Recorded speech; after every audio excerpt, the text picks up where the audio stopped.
Assalamualaikum warahmatullahi wabarakatuh.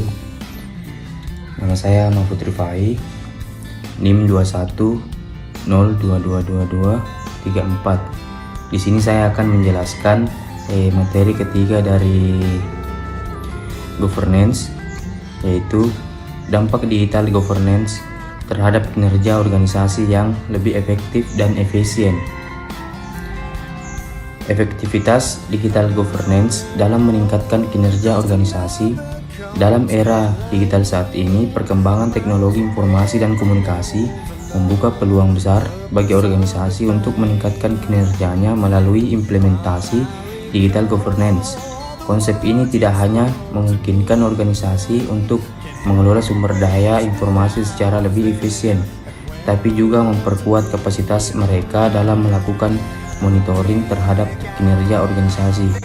Pentingnya digital governance tidak bisa dipandang sebelah mata. Seiring dengan tuntutan transparansi dan akuntabilitas organisasi yang semakin meningkat dalam lingkungan kerja yang dinamis dan kompetitif.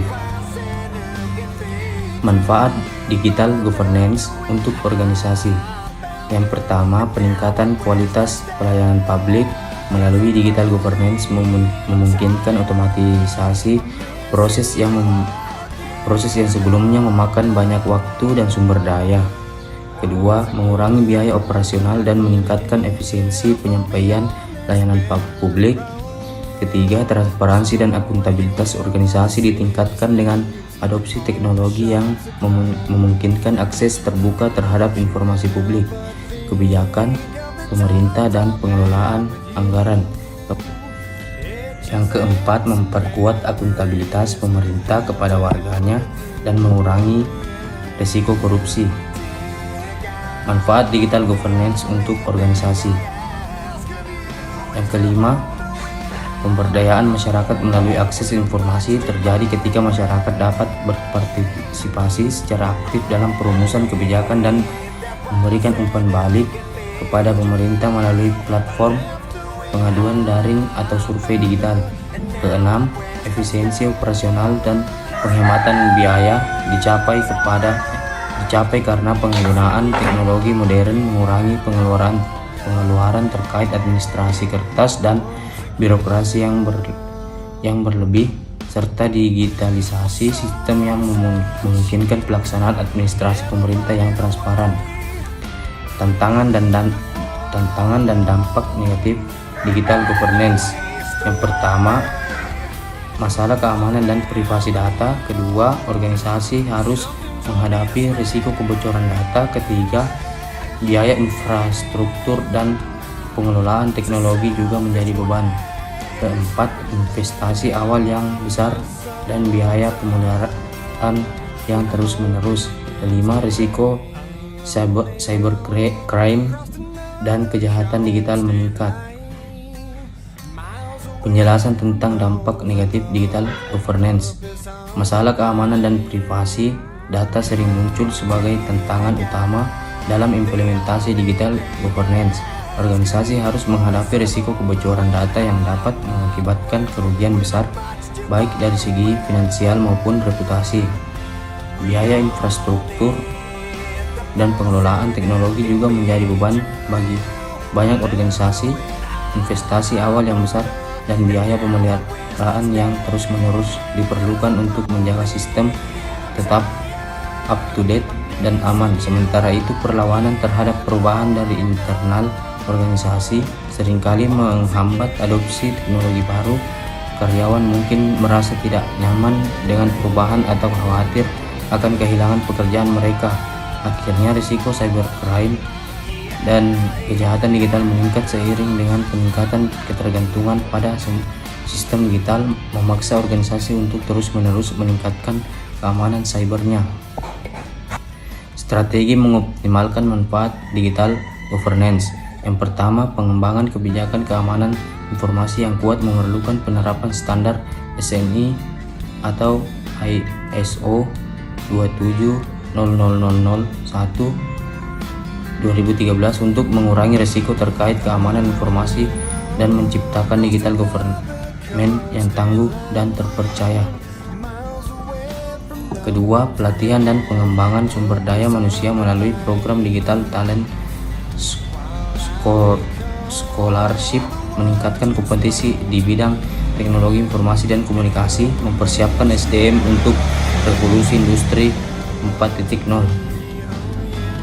Ketiga, mengevaluasi dan monitoring implementasi teknologi dilakukan melalui asesmen yang menyeluruh untuk melihat kesiapan pemerintah dalam mengimplementasikan e-government. Keempat, kolaborasi dengan pihak eksternal untuk inovasi dan perbaikan, mencakup kerjasama dengan lembaga dan perguruan tinggi untuk pengembangan aplikasi enkripsi dan pengamanan informasi. Dampak dari digital governance terdapat dua dampak, yaitu dampak positif dan dampak negatif. Digital governance dan dampaknya terhadap kinerja organisasi adalah: yang pertama, pelayanan yang lebih baik kepada masyarakat. Informasi telah disediakan dan bisa diakses selama 24 jam setiap hari tanpa harus menunggu dibukanya kantor. Informasi dapat diakses di mana saja, seperti dari kantor mana maupun di rumah.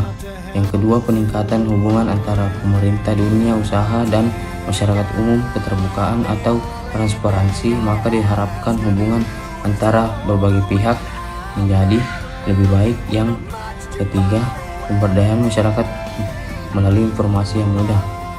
Dampak positif yaitu sebagai pendorong untuk para aparat pemerintahan mengantisipasi hal-hal baru dan meningkatkan kinerja dan meningkatkan pelayanan terhadap realisasi pemerintah yang lebih baik. Dan good governance yang selanjutnya yaitu sebagai sarana untuk mempercepat pelaporan daripada sebagai alat untuk membantu proses. Dampak negatif dari digital governance yaitu lebih baiknya akses secara gratis ke situs akan membuka peluang bagi kejahatan cyber yang dapat merusak sistem. Dalam hal ini di Indonesia sendiri kerap terjadi kejahatan seperti yang belum lama ini diberitakan. Banyak sekali kasus pembobolan dari situs-situs, seperti kasus yang terjadi pada pembobolan situs milik KPU, Komisi Pemilihan Umum, atau penyelenggaraan pemilu oleh seorang cracker. Selanjutnya yaitu biaya, yang mana dalam membangun suatu digital governance tersebut harus membangun suatu infrastruktur untuk menunjang dari teknologi. Adapun pertanyaan dari teman-teman yaitu dari saudari Asrawati, apa itu penerapan good governance? Good governance diterapkan dengan prinsip mengutamakan kepentingan masyarakat. Suatu institusi atau penyelenggara layanan publik dianggap berhasil jika masyarakat merasa puas dengan barang atau jasa publik yang mereka peroleh. Adapun penanya kedua dari saudari Mudarni, apa saja elemen utama dari governance digital yang efektif? Yang pertama, kepemimpinan dan visi strategis. Kedua, kerangka kerja dan kebijakan. Ketiga, struktur tata kelola. Keempat, manajemen risiko dan keamanan. Penanya ketiga dari saudari Wahyuni, apa saja langkah-langkah untuk mewujudkan good governance? Yang pertama, penguatan fungsi dan peran lembaga perwakilan. Kedua, kemandirian lembaga peradilan. Ketiga, pembentukan aparatur pemerintah yang profesional dan berintegritas. Keempat, pembangunan masyarakat madani yang kuat dan partisipatif. Kelima, penguatan upaya otonomi daerah. Penanya keempat dari saudari Halistayanti, bagaimana governance digital dapat membantu dalam pengelolaan risiko dan kepatuhan regulasi?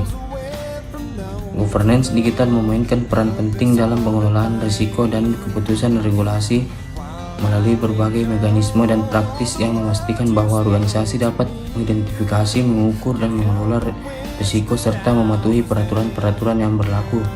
Pertanyaan kelima dari saudari Nur Afiasani, bagaimana konsep kinerja organisasi? Konsep kinerja organisasi mencakup berbagai aspek yang menggambarkan seberapa baik sebuah organisasi mencapai tujuannya. Kinerja organisasi dievaluasi berdasarkan beberapa dimensi utama yang mencakup efisiensi, efektivitas, produktivitas, dan kepuasan pemangku kepentingan.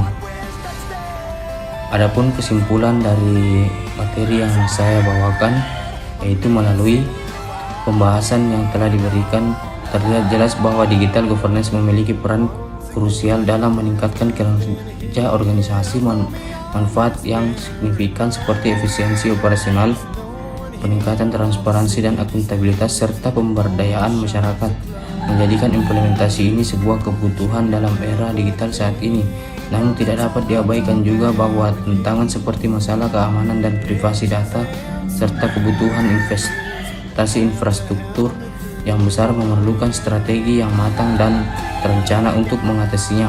Untuk optimasi manfaat digital governance, ada beberapa langkah strategis yang dapat diambil, mulai dari pengembangan kebijakan keamanan informasi yang kuat, peningkatan kompetensi sumber daya manusia. Baik, sekian dan terima kasih.